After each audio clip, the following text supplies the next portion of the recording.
sério, porque o Thiago Lima, que está aqui comigo hoje, é um pesquisador, professor, que estuda muito o tema da fome. E acho... Thiago, você pode se apresentar, lógico, eu até que gostaria, mas já queria te lançar logo a primeira pergunta para a gente chegar no papo, assim, a milhão mesmo, que é terrivelmente, talvez seja a palavra do ano, né? A gente está agora em 17 de dezembro, aí o ano de 2021 acabando. E é um momento que saem muitas pesquisas, né? Tipo, qual que é a palavra do ano? Qual que é a palavra do ano? E geralmente são palavras novas, né? E a palavra do ano no Brasil é uma palavra velha. Mas com essa questão posta, seja bem-vindo, Thiago, se apresenta aí. Eu tô certo em falar que é a palavra do ano? Oi, Vinícius, olá pessoal. Olha, essa pergunta é realmente impactante porque pensar que a fome pode ser a palavra do ano, ainda vivendo sob pandemia de Covid, né, é algo realmente impactante. Mas para nós que estamos aqui no Brasil, eu acho que é uma forte candidata. Né? Deveria ter sido mais vezes até a palavra do ano aqui, mas para todo mundo que tem o mínimo de empatia, percebe que a fome tem se tornado algo gritante, inescapável, que a gente não pode ignorar mais, né? Então, realmente o que está acontecendo no nosso país é de uma gravidade sem tamanho, né? Mais de 20 milhões de pessoas vivendo em insegurança alimentar grave, isso de acordo com pesquisas domiciliares, né? Sem contar as pessoas que não moram em domicílios e não podem ser perguntadas, né? Então, além das pessoas famintas que aparecem nos números, existem as pessoas famintas que são invisíveis aos números, né? Eu não sabia desse detalhe, não. Uma casa. Então, você tem a pesquisa de amostra domiciliar, né? Vai no domicílio. Então, se o cara não mora em domicílio, a pessoa não mora em domicílio, não é entrevistado, fica de fora. Então, é um contingente de invisíveis aí que certamente agravarão em muito esse número de fome se a gente puder encontrar alguma maneira estatística de incluí-los também, né? Saquei. Mas é isso. Antes de a gente entrar mais nesse assunto, até porque você já falou um negócio aí que me interessou, que você falou, talvez deveria ser a palavra outros anos, né? Então eu imagino que a gente está esquecendo de alguma coisa aí no caminho. Mas, Thiago, se apresenta assim, você é professor, né? Pesquisador, coordenador do Fome RI. Explica essas três funções aí, como que é o seu dia? Tá certo. Eu sou professor da Universidade Federal da Paraíba, né? Sou paulistano, mas me mudei para cá, para Paraíba, em 2010. Cara, eu tinha 27, 28 anos.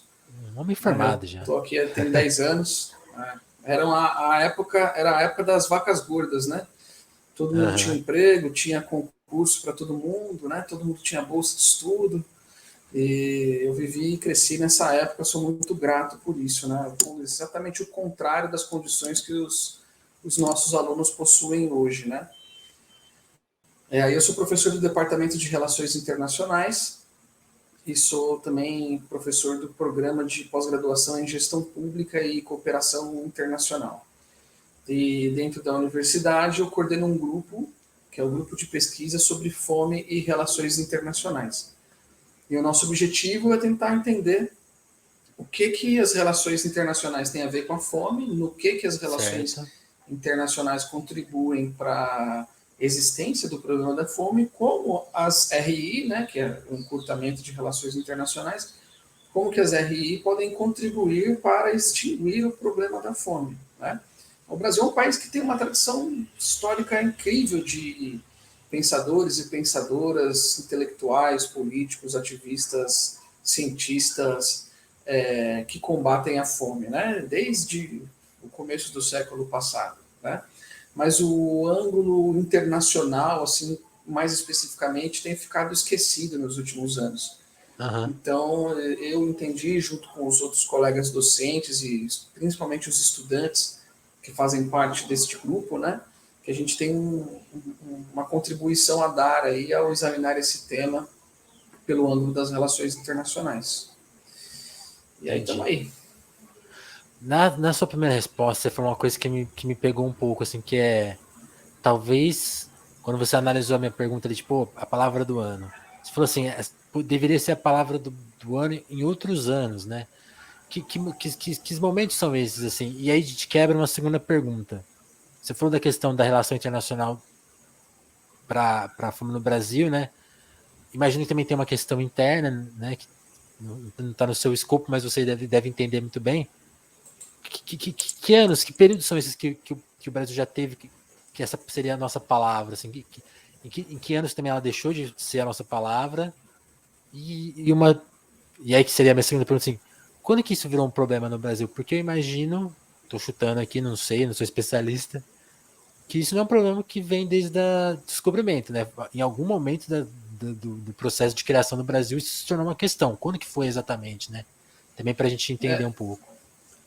Vice, essa sua pergunta ela é muito sintomática, porque a fome ela faz parte da nossa história desde os primórdios, e, no entanto, a gente vive sob um tal arranjo político e social que nos permite conviver com a fome como se ela fosse uma parte natural da paisagem, sabe? Certo. Então, a paisagem ela é acidentada, tem vulcão, tem canyon, tem deserto, algumas coisas são tristes, outras são bonitas, às vezes tem terremoto, às vezes tem tsunami, mas a paisagem é essa, natural. E fome é um problema natural, né? É Essa isso, visão. exatamente, só que isso é uma falácia absoluta, né? Principalmente a partir do século XX, toda a fome que existe ela é uma decisão política, porque já existem as condições técnicas de se produzir, armazenar e distribuir alimentos para todas as pessoas. Então, se a fome persiste, é porque existem pessoas tomando a decisão de impedir o uso de recursos técnicos, humanos, logísticos, para que esses alimentos cheguem a quem precise, né? Mas você falou uma coisa interessante, né? Você falou assim, outra coisa interessante, suas perguntas estão disparando muitos temas bons, assim, né? Desde Vamos o tentar lembrar de descobrimento, todos. desde o descobrimento esse é um problema nosso, eu diria que não é desde o descobrimento, é desde a invasão, né? Porque o Brasil, ele era um território Bem lembrado, tá? habitado, né? Muitas nações que aqui viviam chamavam essa terra que a gente habita hoje de Pindorama, né? Então, desde que Pindorama foi invadida pelos europeus, instalou-se um projeto sistemático de fome, né? E este projeto começa com a negação do acesso aos recursos naturais aos povos originários, nativos aqui deste território, né? Então, quando os europeus chegam, eles começam uma campanha de escravização e extermínio dos povos indígenas. Tem pesquisas que apontam que 90% da população indígena das Américas, né, foi exterminada, que foi um gravíssimo genocídio, inclusive com o uso de arma biológica, porque os invasores eles soltavam no meio das populações animais e pessoas com doenças que aqui não existiam, né? Portanto, os corpos indígenas não tinham as proteções para essas doenças, tipo gripe, que nem a gente está vendo hoje, né? O pessoal morria de gripe e tudo, mas também pandemias introduzidas, né? como armas biológicas, né? E destruição das florestas, né? Porque o litoral brasileiro era tudo floresta. Aí isso vai sendo derrubado para virar plantio, e as pessoas que aqui habitavam, que eram os indígenas, que são os indígenas ainda hoje, continuam sendo expulsos, eles têm o seu acesso à natureza negado, e eles, da onde eles tiravam os alimentos deles, né? Depois, esses invasores, principalmente europeus, eles praticam o maior movimento de sequestro da história que se tem notícia, que é o sequestro de pessoas do continente africano que são trazidas para cá, para o Brasil, na forma de escravos. Então, o Luiz Felipe de Alencastro, um historiador importante, ele aponta que o Rio de Janeiro só não teve mais escravos do que Roma, né? Caramba. Pois é. Outros pesquisadores dizem que em Pernambuco, o entorno de Recife tinha quase a mesma quantidade de escravos e escravos fugidos ou libertos do que a população do próprio Recife. Tamanho era a quantidade de escravos que se traziam para cá, né? E essas pessoas não eram trazidas para serem alimentadas, elas eram trazidas para serem tratadas como não humanos, né? Então, também viviam num contexto de extrema privação, e de fome. E no Brasil a escravidão era uma coisa que se tornou tão comum, tão banal, né? Que você não precisava nem ser rico para ter um escravo. Então qualquer pessoa minimamente com recursos tinha um escravo, porque era abundante, né? Daí vem talvez essa nossa cultura de muitas pessoas terem, aqui no Nordeste chama de uma menina, né? Ah, tem uma menina que trabalha lá em casa. Aí você vai ver a menina, ela tem 50 anos, né? Mas era provavelmente uma pessoa muito pobre, né? E que aí as pessoas trazem para dentro de casa para fazer o serviço doméstico, como os escravos faziam há 150 anos atrás, 100 anos atrás. Você vê que nem é tanto tempo assim, né? Uhum. 150 anos atrás não é muito tempo. E essas pessoas, para se sujeitarem a esse tipo de trabalho, eram pessoas que viveriam ou viviam em condições de fome, a não ser que aceitassem trabalhar, viver nessas trágicas condições.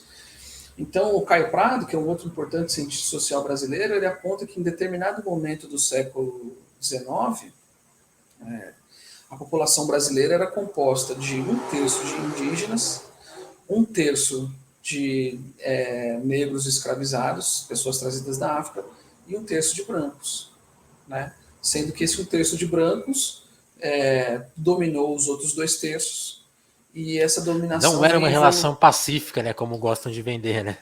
de maneira alguma. E esse um terço dominou, menos de um terço, na verdade, porque nesses brancos também existiam pessoas marginalizadas, que eram os pulsas da Europa para vir para cá, né? Sim. E aí, dentro deste um terço aí, uma pequena parcela dominou o restante e continuou progredindo em progressão aritmética, progressão geométrica, a ponto de termos o Brasil hoje como um dos países mais desiguais do mundo, né? Então, enquanto as pessoas hoje estão assaltando, famílias estão assaltando o caminhão do lixo para encontrar o que comer, naquela imagem que ficou muito famosa no Ceará, né? Sim. Ao mesmo tempo, você tem 5 carros de R$ 500 mil passando do lado deles.